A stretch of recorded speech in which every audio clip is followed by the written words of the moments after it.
director of A Sun Like Others.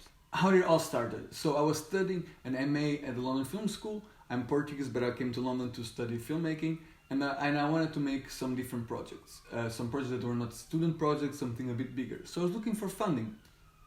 Couldn't find any funding in cinema fundings, so I decided to look somewhere else. I found this contest from the Order of Nursing in Portugal, which basically wanted a project that talked about positive mental health.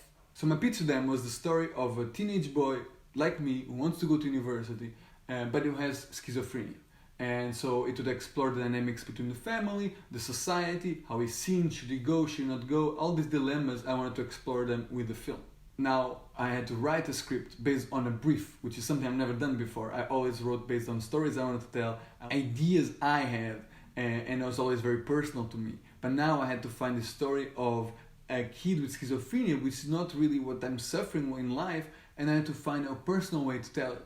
What I did was I started to focus on the relationship between mother and son. That's something that is very personal to me. I left to London, my mom struggled with it. I knew this dynamic very well, so I could incorporate it into the script in a way that would be personal to me and therefore be more real and more natural. After we managed to get the script ready, it was time to get it cast.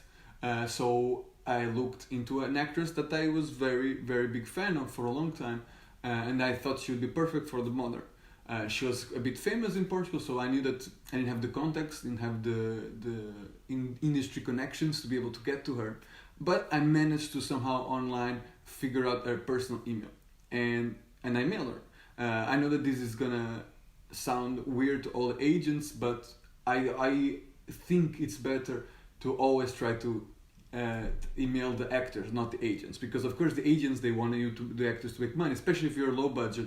The agents will struggle to give you pass on your script to the actors, especially if they are bigger actors, because they want bigger projects. They don't want to have your low budget, barely paying project. So I managed to find this way to get her email, sent her the idea, and waited. She was like, hey, I like it, send me the script.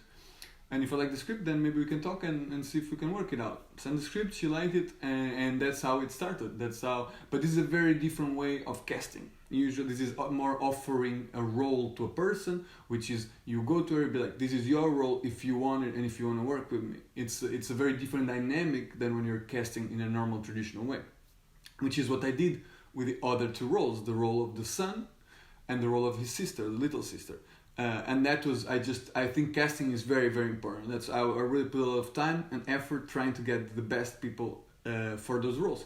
So I did long auditions in Portugal, very long, and I managed to try to find as many people I could that were actors, that were not actors, just to try to get the sense of this. One of the reasons why I want to tell this story, I didn't want to make the typical schizophrenic person. I didn't want to make the typical crazy guy that we see constantly on Hollywood and in all films and TV shows, everything. They always show the highest level of schizophrenia. They show the level that people tend to be when they're in hospitals and mental hospitals. But I didn't want that. I wanted to be a person who could be contained. They had this problem, just like most people have. 1/5 of the population in lots of countries have a mental illness. But we don't talk about it.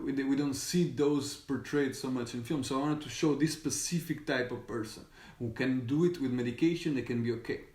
So when an actor, young actor, sees the word schizophrenia, they go crazy. They want to have this big role. They want to do these things that they've seen in movies. So it was very important that the actor that I found wouldn't do that they would understand this is supposed to be a subtle performance of schizophrenia and not one of those big performances, which can be amazing, but were not what I was looking for. Of course, you always try to look for range as well and see how the actor can do takes in a different way. So we did that, and then in the third take, when I was trying to get from them, I told them, do the scene exactly like it is in the text, but you do not have a mental problem. You have a problem in your legs.